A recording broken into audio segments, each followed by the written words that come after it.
If you've been thinking that you want to start your own podcast, consider this your sign and your permission slip. I'm Sarah Heater, your host of Big Brave Business, and I'm also the founder and CEO of Podfox Media. We're a podcast production and strategic consultation company, and we've helped launch almost 100 shows and consulted on hundreds more.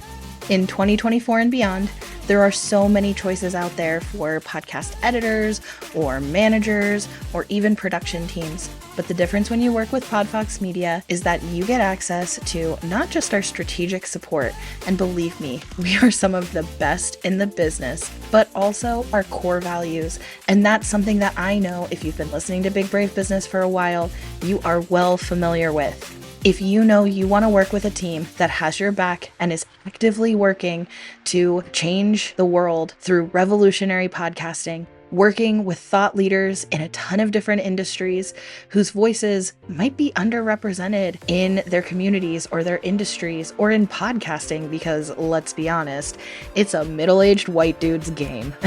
That sounds like the kind of team and the kind of environment you want to be part of and you want to have behind you to get your podcast off the ground. We will help you every step of the way. Schedule your 100% free 90-minute launch strategy session with me or someone from my team at launchmyshow.com. That'll also be linked in the show notes, but it's launchmyshow.com.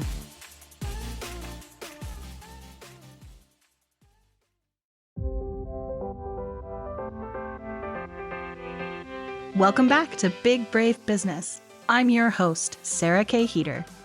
Big Brave Business is a podcast where we challenge the status quo of traditional business practices. So if you're ready to challenge norms, rewrite the rules, and redefine what it means to lead with courage and integrity, then grab a notebook and let's dive in.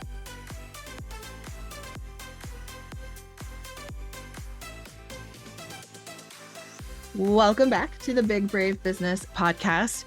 We are rounding out season 2 today, and I just could not think of a better way to put a bow on all of this. My guest today, once again, is a friend from BU Brand Live. I've made this joke several times in the back half of season 2 because I feel like I should have an affiliate link for BU Brand Live because I've become like a poster child for it. But the reason I feel like this is a good bow is because what we've been talking about with my guest's business, and of course this is going to come up, is that this is what my guest has described as a redemption year. And I think, what is braver than that? What is bigger and braver than that? So I feel like, without further ado, let me go ahead and introduce my guest. My guest today is Jessica Naves of Jessica Naves Creates. She is a visual storyteller for passionate women entrepreneurs who are hosting and speaking at events.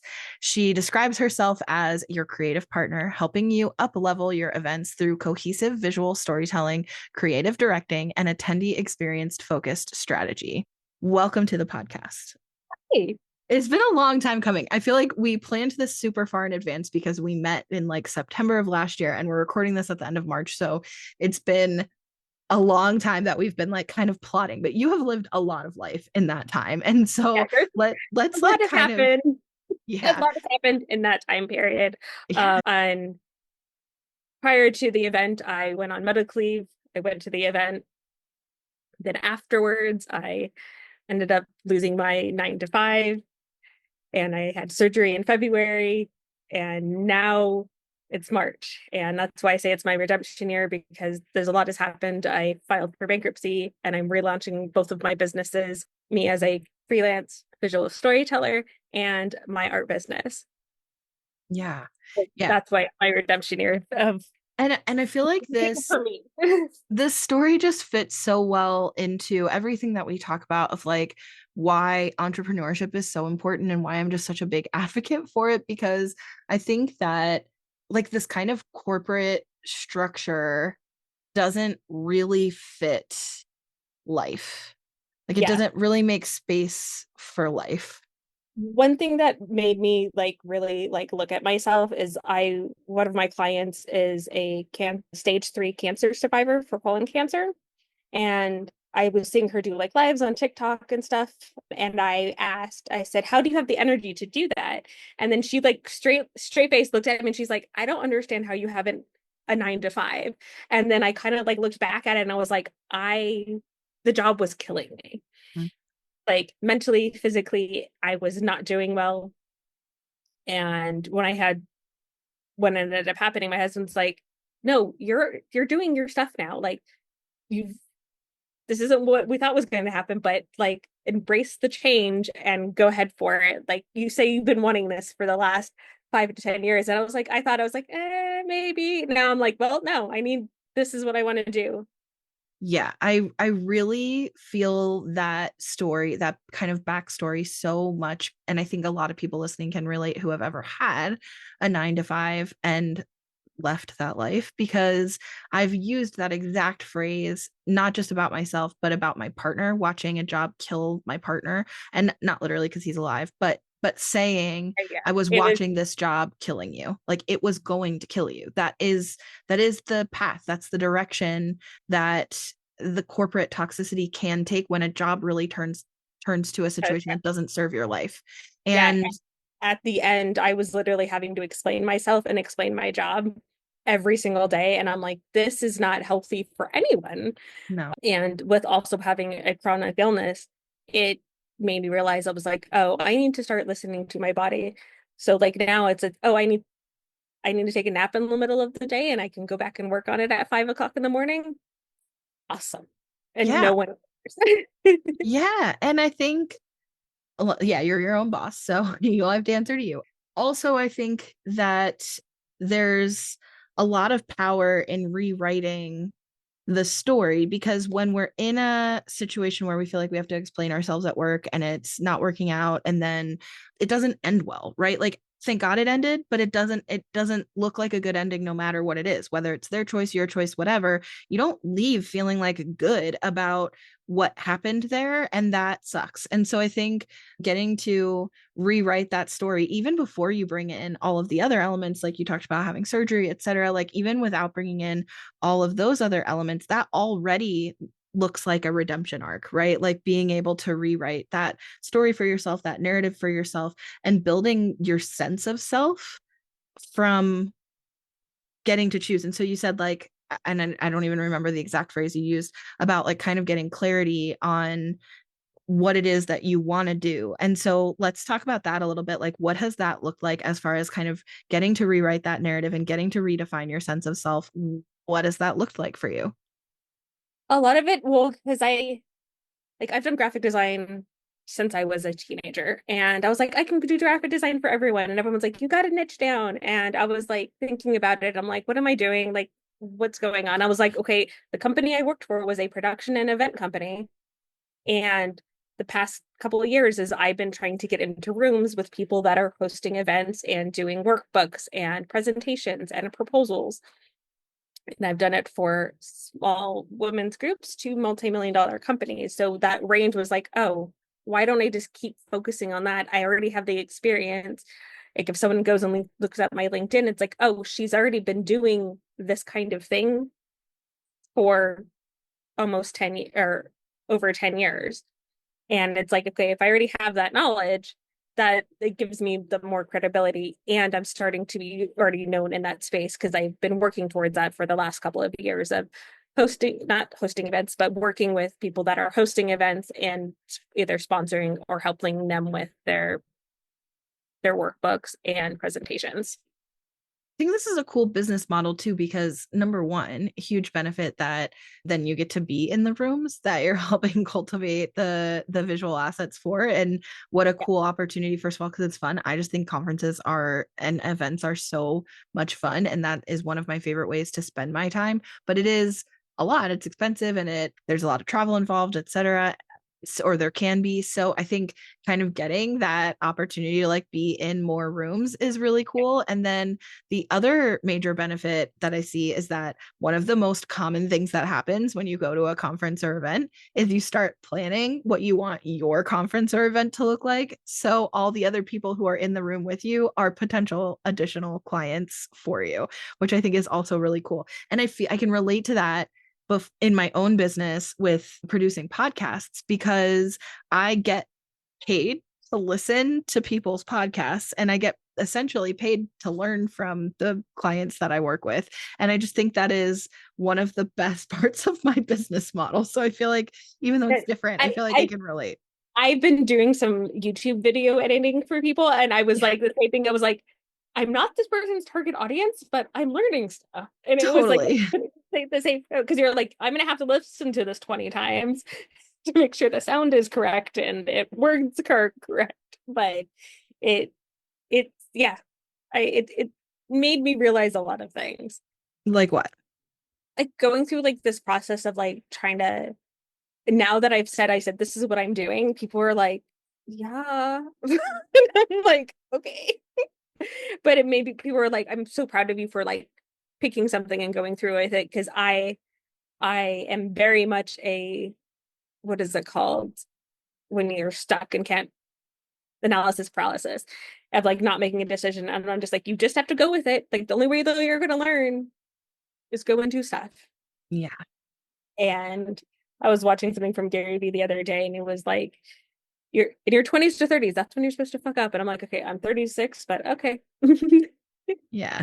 So That's funny because I would say like we all have a permission slip to fuck up, and as long as we're learning from it for our whole life. That's like what life is like experimenting, trying things, learning what did and didn't work as a result of the things that you try. yeah, and it's like when you're a kid, it makes sense. You're like, okay, that's how you learn things. But as in like the minute we become an adult, it becomes a, oh, you need to know what you're doing at 18, Yeah. 25, 35. And the way that it makes you think about things is like, oh no, this is like, hey, the whole life is a journey.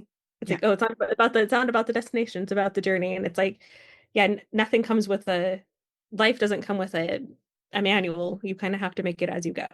And it's like a lie that anybody knows what they're doing, right? You think we're supposed to know what we're doing. And so I have to give up like experimentation and trial and error. And I have to like mask and pretend that I know what I'm doing because that's what everybody else knows. And I'm just the weirdo. But the reality is like that's what we're all No, doing. and We're all masking and pretending that we have an idea of what we're doing.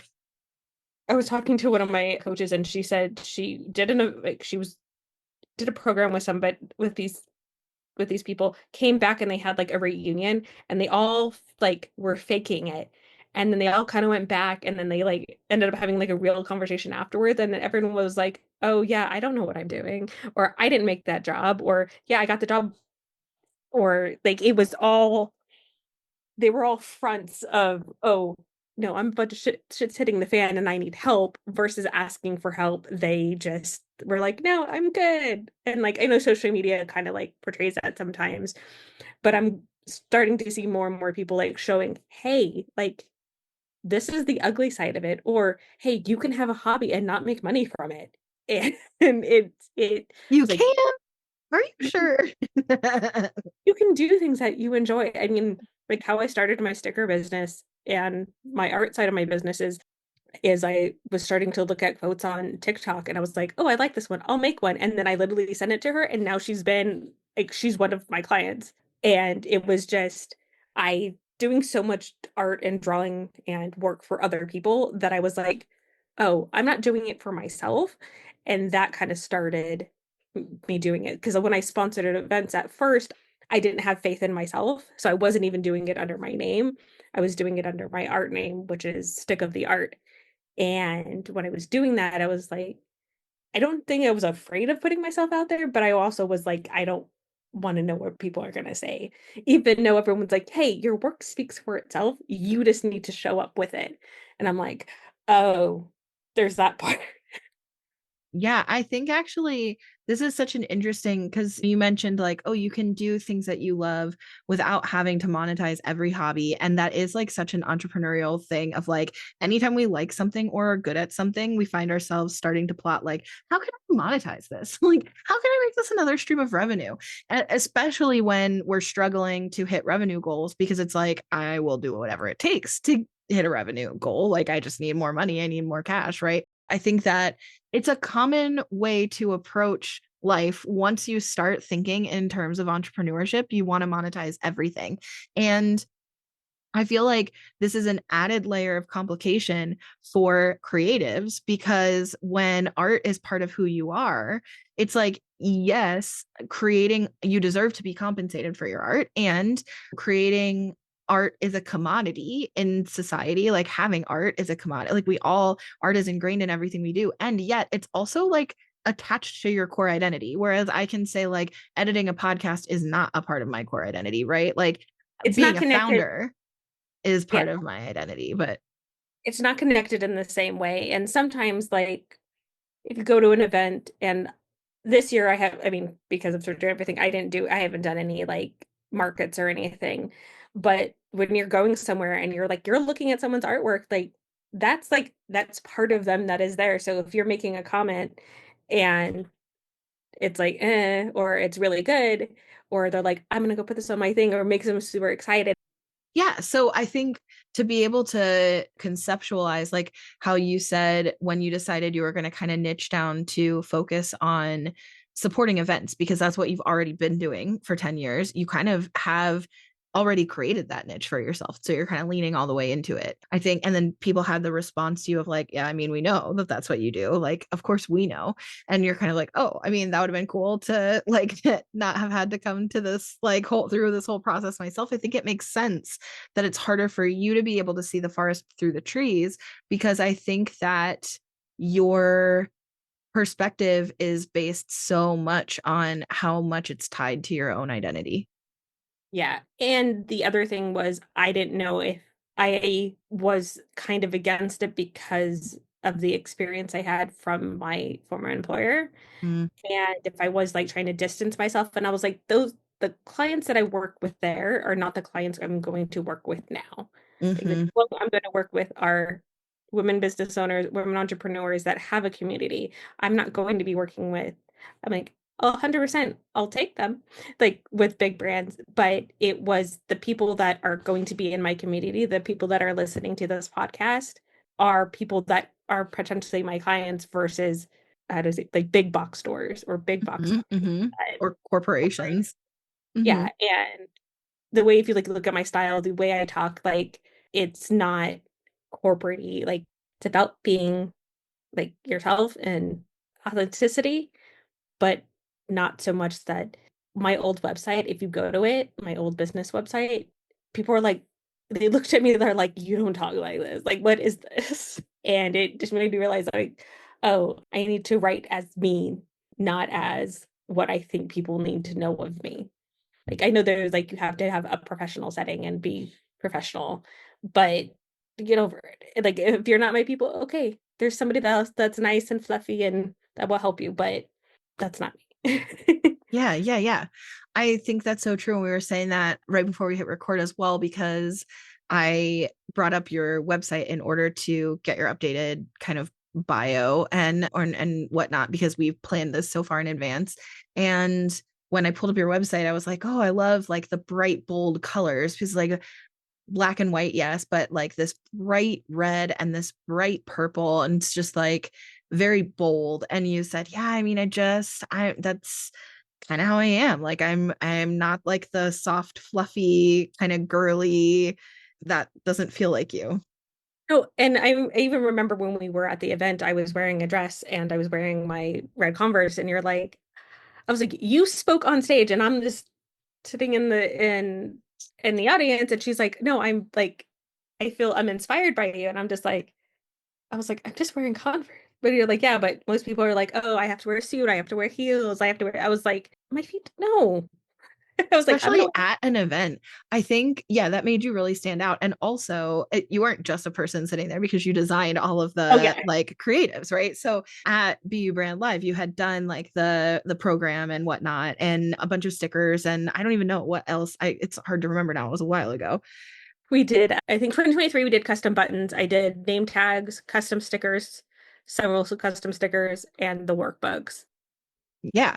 So you're fingerprint was all over that event, and especially the things that people keep when they take away. I don't know. I mean, some people go to enough events that they probably don't keep name badges, but it's that's a common thing to keep, and programs as well, because I think especially this one, since it was formatted as a workbook where you could take notes directly in the program, I definitely still have mine. It sat on my desk for months. I mean, now it's like tucked just underneath, but I mean, so like your visuals are the thing that everyone takes away. And on that note, I think the people who listen to this podcast, including me, the more that I do and the more community that I build and the more connections that I have, and especially with Big Brave Business, a big thing has been like, I want to introduce everyone to each other, right? So Yeah.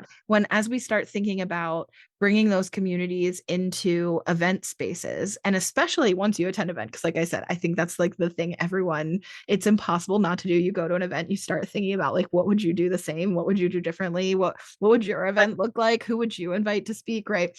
So for someone who wants to have an event, what are some of the kind of creative and design elements? Obviously, we just mentioned like the like program and name badges. Of course, you can elaborate, but like, what are some of the visual elements that people might not even think about that really create an experience?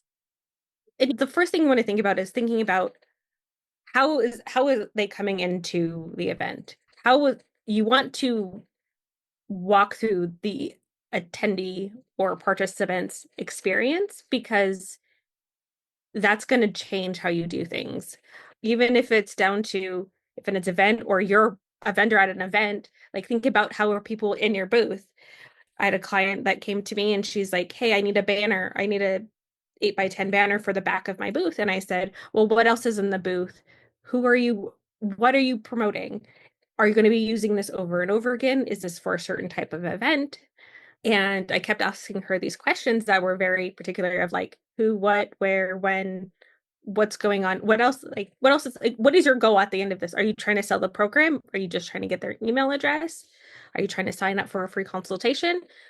What is that? And she's like, "Oh, I thought you were just going to put my logo like a step and repeat." I was like, "I can do that, but that's not serving a purpose for you." And my quote for my brand is marketing and design with a purpose, because it always relies on how the end person is going to use it. So when I do workbooks, making sure like there's enough page to write. What are the people talking about? Is there more information? So even if it's just your banner that has your logo on it, and then you walk in and then you have a step and repeat, and then you have a name tag, and then there's pull-up banners, or if the presentation, and if they all look the same, they all feel like it's cohesive. Because if you're trying to do it DIY, or if you're trying to pick and choose something, especially like on Canva or something, like they're not made to go together. They're just separate components and it's not going to look cohesive. And you want to make sure that if you're someone that's at an event, and we've gone to like bigger events or like CES, like everything has the same look and feel to it, even though it's a bunch of different things. The main overhaul is like there might be different speakers and they might be talking about different things and they have their own branding, but the overall experience that you're trying to create is like, what's the end goal of what you're trying to do for your clients? So like at Be Brand was to enroll people into her program. Well, if everything surrounding it feels like welcoming and part of it, and it was like, oh, this is easy to read and this is easy to understand. Well, okay, I trust her for this other thing, especially if it's a big investment. So it makes you look better. And that's like when I say elevating attending experience focused is like making sure what they are experiencing is good in their eyes. Because sometimes if you've gone somewhere and you're like, "Oh, cool, I got a notebook, another one, cool," versus, "Oh, now I know who these people are and I can go look on them on Instagram and I have I don't have to go back and reconnect with these people." I mean, of course you want to, but you're not like searching for names and stuff, because that's probably one of the hardest things if you're going somewhere and you're networking, you're like, "Oh, I want to reach out to these people." Well, it's like, "Oh, I have it in the thing with me that they've given me." And it's something to keep. And I know some people are like, I've come up against is like sustainability. Well, it's like you're doing it for a particular purpose. And even if it's a notebook versus that, like you're still using the paper. But now you have something that you're, like you said, you still have yours. Mm-hmm. And I've had clients, or that I have people that come to me from the event. They're like, do you have extras? I said they only printed enough for the event. They're like, I wanted one that didn't have any writing in it so I could show it for later. I was like, that is awesome. Because I'm saying, like, it's like also going back to like the artwork. It was like, oh, it's mine, and people don't want to touch it. It's too pretty. It's like, no, Yeah. you're supposed to use it, but that's the Yeah. point. It's interesting because so I'm part of a local networking group that I talk about on this podcast all the time. I should also become the poster child for this organization, which is the National Association of Women Business Owners, my local chapter here in Phoenix. And we have two signature events that we do every year. And one of them just happened this month at the time of recording this. So like in March. And listen, there's a lot of factors that went into this, but a big part of what is funny about this is it's nobody's job to run this organization, right? We're literally a group of women who run our own businesses aside from this. Nobody is a paid staff member, like, or a CEO of the Phoenix chapter. Like, we're all volunteers who also run businesses, right? So when we go to run events, etc., it's interesting because there's a lot of different perspectives that are influencing different parts of the event. And also there's just so many factors that go into like whether or not it's a really cohesive like experience, because different boards each year are planning it. And so there's a lot of like changeover in who's working on it. The collateral might look different from a design perspective from year to year, et cetera. And even like the point of the event, like what are we hoping to get out of it? That's going to shift if the board shifts, right? So different people are going to have different goals. So with all of that in mind, I think it was a really fantastic event. I actually was amazed at how good of an event it was, because I had concerns as somebody who like runs a business. I was looking at this and I was like, this is such a short runway. We are trying to plan this in. It is really ambitious. There were so many moving parts, so many speakers, sponsors, etc., to navigate. But one thing that I was very aware of as serving on the marketing committee going into it was that we really didn't have good printed collateral going into it. And one of the marketing chairs, there's two, they're co-chairs. One of the marketing co-chairs kind of had the same feeling, and like the night before sort of like put something together that's at least like an agenda. Turns out it didn't end up even being very accurate because we had to shift things around on the day of. So it just wasn't. And I think like even having been on the committee that was helping plan this event, there are speakers that are there that like I wish that I could easily go read more about them or connect with them later. I kind of knew like I did do social media, so I kind of had like headshots of people and their first and last name, but I'm trying to like find them on social so I can tag them on the day of in the social media post, like as the event is happening. I don't even know if I have the right people, or like if I can't find them, guess they're not getting tagged. I don't know. And then let alone being able to like follow up with them afterwards. It was not easy. And so I just think like there are so many parts that go into just making an event happen, and having the support of the creative piece, I actually think is a very undervalued important part of the attendee experience. And like you said, like you're trying to contact these people or tag them, like they're missing out on possible revenue because they're like, oh, you spoke at this event. Oh, I need you at my event. Oh, you're speaking at this, because then it gives them more visibility. There's things that you've gone to and you're just like, something is off. And without, that's why I always say, you always think about how they're going to use it or what the experience is, even if the agenda was wrong, at least having the information of who you're speaking to or what's going on or ways to communicate with each other, because you're going to an event for networking and community and to learn. Well, it's like, oh, if I want to learn more about this person, or I want to get into their program or get their book, you have to know the information to get there, or you're like searching around or asking someone else versus just having that information accurate in front of you. And that kind of goes back to consistency of like, what are we looking at? What is it for? When you said like it's a bunch of people volunteering and doesn't matter, though no one's technically in charge, but if you had somebody that was like, hey, I'm in charge of this, I will gather all of this together. Because sometimes you like, I'm doing stuff for a workbook for a 8-week event or 8-week program, and we're doing like, I'm actually printing it in house this time, because it's the first go around, and they have sponsors. And I was like, where are the sponsors ads? And we still don't have that. And I was like, usually what ends up happening is there's some points I was like, give me the information I need and I will make an ad for them. So they have, like, if they paid for it, at least be in it. Something else I wanted to mention, but I can't think of it right now. Think it's interesting because before I started my business, I worked in marketing and operations. And so one of the things that I did was help them put on a conference.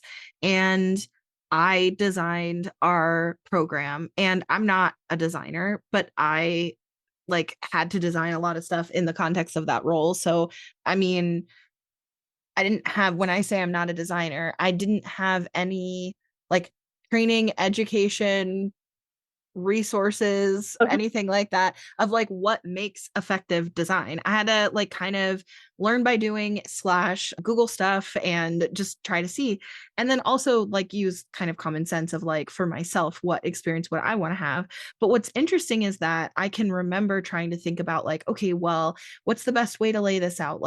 How is it easiest to read so that people can get the information they need right away? It was a multi-day conference. So and the schedule's different from day to day, right? It's not the exact same times. So how is this going to be easy? Also, there's a lot of speakers. There's regular sessions. There's also breakouts, which is really common at a conference. The one we were at did not have breakouts, but a lot of them do have breakout rooms. And so how do you lay that out visually? And if you're not a designer and you're just trying to do this, and here's why I think what you do is so important, and I'm so glad that you offer the service and that you are going all in on this, is that when you're trying to run an event, you being the one running it, making those fucking design decisions of how to lay it out in a program is a waste of your time. Sitting in Canva for hours trying to figure out how is it going to most visually make sense to the people who are attending. There are so many other things you could and should be doing to manage the operations of your event.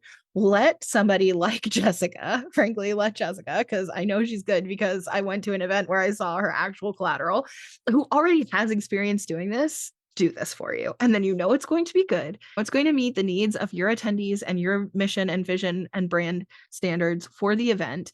And you don't have to be the one making dumb design decisions. And I call them dumb, not because I think the decision itself is dumb. I actually think it's really important. But when you're trying to navigate finding speakers, finding a venue, negotiating on rates, paying bills, selling tickets, planning sessions. There's just so many factors that go, what are you doing about food? How are you this vendor needs this vendor needs that. Everybody has questions. You're trying to manage customer service. So-and-so wants a refund. Sitting in Canva, playing in Canva, it is actually just a distraction from all of the other work.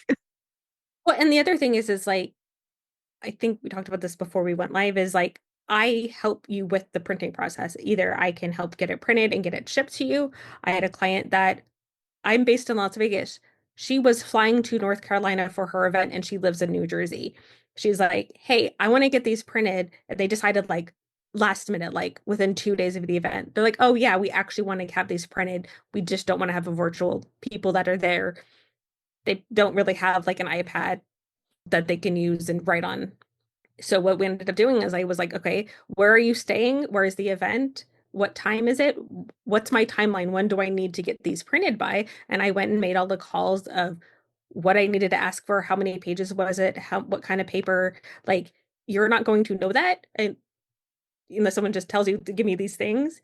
And I've done printing for the last 20 years of knowing what to look for, what's nice paper, what can you write on, what's gonna you're gonna stick a pen and then it's gonna go through it and you're like, okay, this is not what I want. Yeah.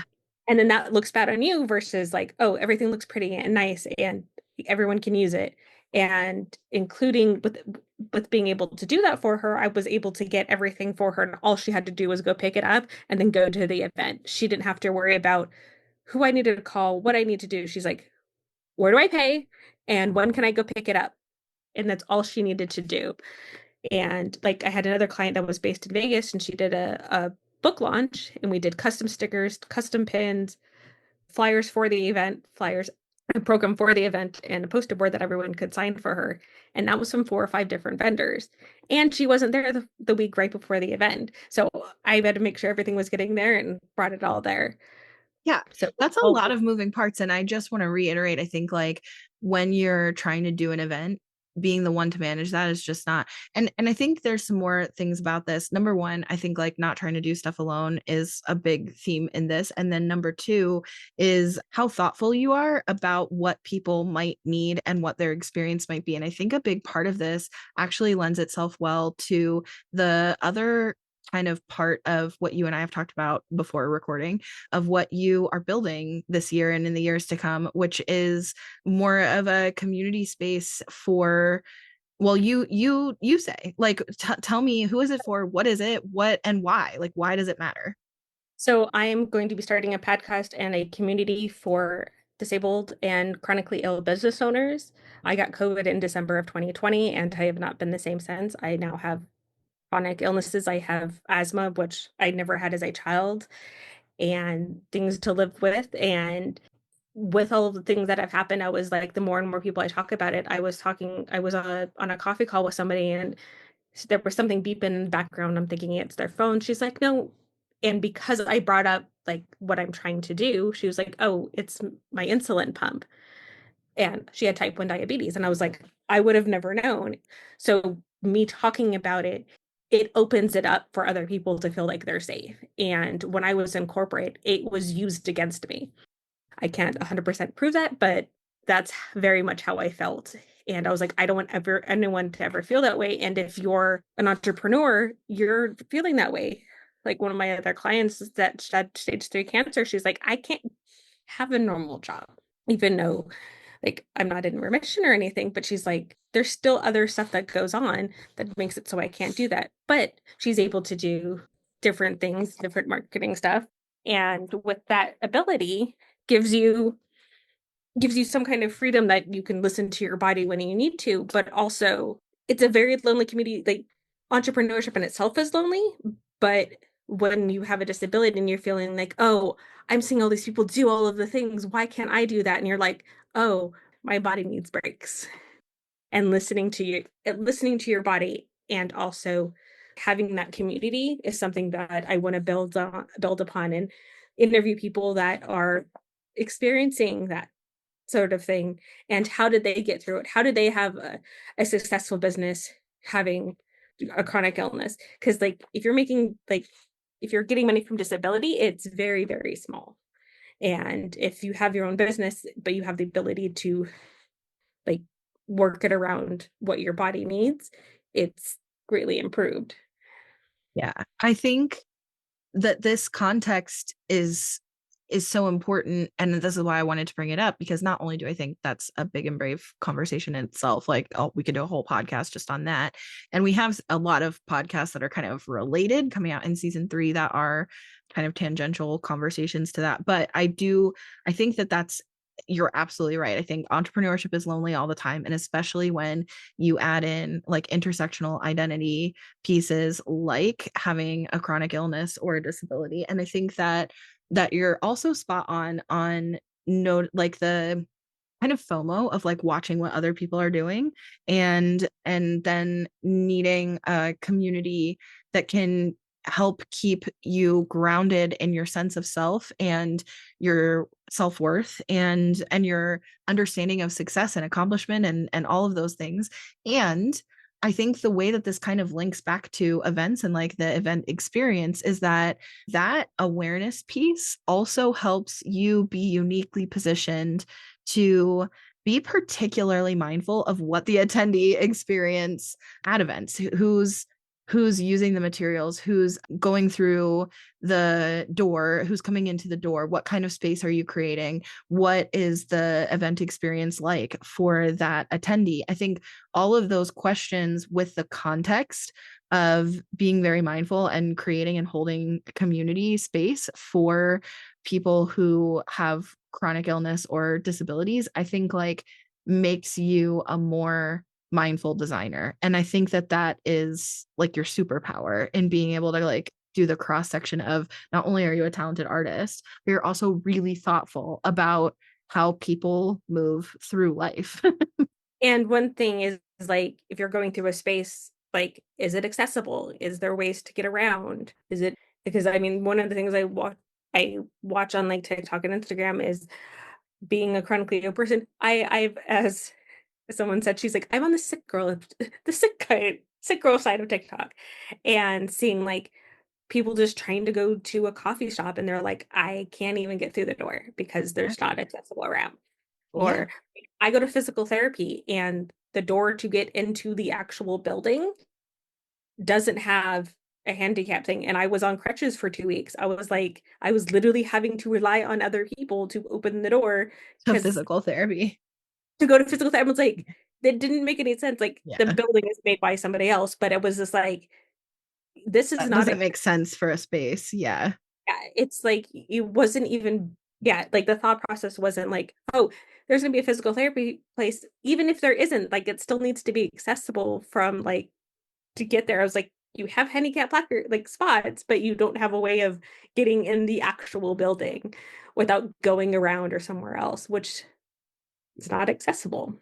Right. Yeah. I think that a lot about events. I think many events are very ableist and do not and I take notice as a person in a larger body because I often find myself thinking if I can't navigate between these seats and tables, for example, then someone with any kind of mobility support device definitely couldn't. Whether we're talking scooter, crutches, wheelchair, like literally any kind of mobility support, like could not navigate the space. If I can't, as a like quote unquote able-bodied person, but I just have a bigger body and I can't navigate this space, like then it's not accessible, right? So I find, and that's what I usually end up giving feedback on is like, number one, did you know that you had zero attendees using a wheelchair coming? But number two, how could you know that? And number three, so you just don't care about making it accessible to somebody who might be in a chair? Like, I mean, I would never say it, I guess, like that because that's not constructive criticism. I would be more likely to say, hey, I noticed this, something to think about for next time. Yeah, But and it's something, it's like before I had surgery, like I was using a cane and the amount of looks that I got was mind-boggling. I'm like, do I really think I want to be using this? Oh, I would like to be able to walk without it. But there was things that you're like, why can't I bring this with me? Or what's going on? Or and I like I'll be mindful of stuff like, hey, I didn't think about this before. And one of the last events that my corporate job, when they were doing an event, was like talking about like being accessible and ways of doing it and what other ways can we think about doing it, because especially with now with DEI stuff going away with the current administration, it's like, no, there's still people, like we're still here, like we're still here. There's a new, I can't remember what the ad was for, but it was showing like people with different disabilities and different kinds of things of like, no, we're still here, like we still need to be able to do things. It's not just, it's our existence. It's not just a way of, oh, they can't go do this. And it's like, no, like we have the right, everyone has the right to be there. It doesn't matter what's going on. And like, even like I know for like CES, like if you go, when you fill out your form, it says, do you need assistance? Like, do you need a wheelchair? Do you need something that you can use? Like, for me, I can't walk long distances. Like, if I go to the grocery store, if I go to Target, like, I use one of the wheelie carts because me walking around, I have a condition called POTS, just it takes so much out of me. I was like, I would like to be able to get to the entire store versus just going through like the first 5 or 6 aisles. And if you don't think about that, it's like, yeah, same thing with the aisles or something like that. It's like it's not being thought about, and also what's going to happen because of it. I feel like I mean, obviously, we could talk all day because that's what friends are for. But I do appreciate how much you have shared vulnerably and empathetically to just, again, like the vulnerability of the human experience and what it's like to just navigate the world as like a person. It's like I don't think enough people in the world are having conversations about humans as varied people who have their own individual needs and trying to be accommodating to what people actually need. It doesn't seem like it should be a big ask, but I feel like it is. So just thanks for joining me for that conversation. I like to always end episodes with the same question. So it could be work related, but it does not have to be. And that is, what is something that is making you happy right now? It being my redemption year and focusing on myself.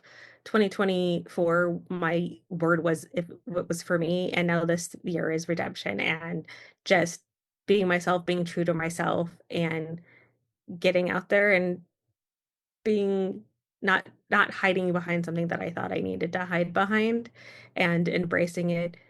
There's a time that people were like, well, people are gonna think you're sick and you're not gonna be able to do it. I was like, no, they like they'll be open with, they will have understanding. It was like, hey, like one of my best clients understands what she's like, why are you having calls at 11 o'clock at night? And and both of us, her and her husband or her boyfriend was asking that, and she's like, because this is the time that we feel better, like right now. It's like, and it works. So it's just being mindful of who you're working with and having having empathy for other people. Like I didn't really connect the two at first of like what I do and what I'm trying to build. And I'm like, oh, that does make a connection because it's being empathetic about the same thing, just in different ways. Exactly. I think that's so funny how that does happen, where kind of all roads sort of lead back to who you are at your core shows up in all of the things that you do and all of the things that you build, and anybody who knows you can see it maybe even more easily than you can. I think that often about, I have another podcast that's for Girl Scout troop leaders, and it feels like, oh, that's really different. And actually, like, we have a lot of really similar conversations on both, right? So it's funny. I mean, part of that is because I kind of had this aha moment in, I think, an episode. I think it was during recording, but anyways, it hasn't aired yet because it's going to come out of order. But I had this kind of aha moment that part of the reason why is because when I started my business, I mean, I've been a member of Girl Scouts basically since I was 5. I'm a lifetime member. I worked there for a little while. I volunteered there after I worked there, and it's like so ingrained in who I am and how I do things. So my core values and my identity and the way I take up space and the things that I've learned about like how people, I learned from Girl Scouts. So of course that's how I do business. So of course that shows up in the way I have conversations and what drives me to have conversations, right? Like that just makes sense. But it's funny how you do end up finding kind of similar things. And another kind of weird connection that's like that is I studied political science in my undergrad, and then I ended up double majoring in like conflict resolution, and so I wanted to do like diplomacy. And then I got my master's in public administration and public policy. And it's funny because then I never worked in policy. I never worked in government. Nonprofits the closest that I got. And then I did use a lot of those skills in my corporate jobs, et cetera. And then I ended up starting my own business, fell in love with entrepreneurship, really been going hard on entrepreneurship, and then found NABO, National Association of Women Business Owners, which is the organization I was talking about that we held that event. And when I started leaning into NABO, I found out that actually NABO is rooted, its history is in policy that affects women in business. That's like literally the point. And now at the time that this airs, like I'm literally doing the board position of policy chair next year, or this membership year. So here I am in public policy. And how funny how things kind of, and so the point of this being, all roads point to who you are, who you truly are, shows up in all the things that you do. And yeah, I think that's really beautiful. Okay, really quickly, something that is making me happy right now. This can be so weird and random and like not deep from the rest of what we were talking about, but and it's also a little bit late to the party at the time that we're recording this. So it's especially late to the party when it comes out, which is something that's making me happy is tabs on Google Docs. And when this first came out, I was like, do we even really need tabs on Google Docs? Like we can do headings, so you can navigate the like navigation panel through headings and subheadings. Like I don't need to have tabs. Let me tell you, in the past like week, I have made, we're working on like a content plan. So there's like a bigger project here, but I have made probably 24 spreadsheets in the past 72 hours that have at least 6 tabs, if not more. I am using the shit out of the tab feature. So But like like the bottom. No. So like on a Google, well, it can be if it's on your, I guess on your mobile app, it's at the bottom, but on the desktop version, it's literally Google Doc, like a Word document, but in Google Docs, not a sheet. And it has tabs on the side and it looks like the navigation panel, except it's different because you can have headings and subheadings on each tab. So it's like, I seriously thought, why would you need this? But it's like Oh, so having it's a like binder. So it's like OneNote. I don't know. I don't really use OneNote, so I can't say.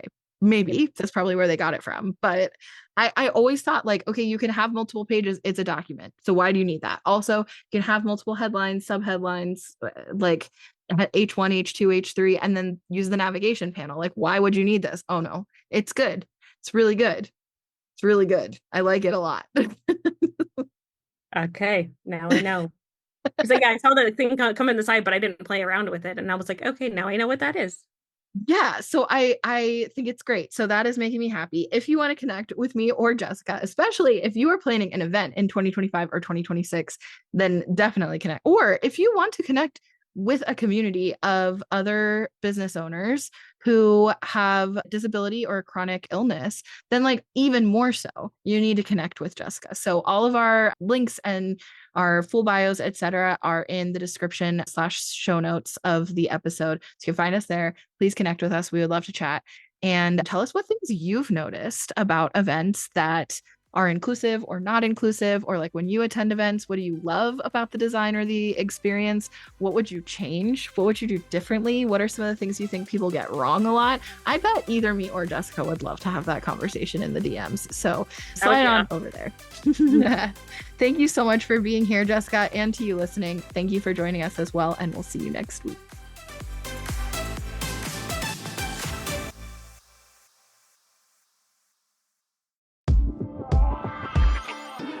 If you already have a podcast, but you're feeling stuck or frustrated because nobody's really listening, or you just wish more people were listening, or you want to figure out how to start making some money from your podcast, whether that's through sponsored ads or any other form of monetization. By the way, did you know there's other forms of monetization? That is exactly the kind of thing that my team at Podfox Media can help you achieve. You can schedule your strategy session with us today at helpmyshow.com. That's helpmyshow.com. Schedule a session and I'll see you there.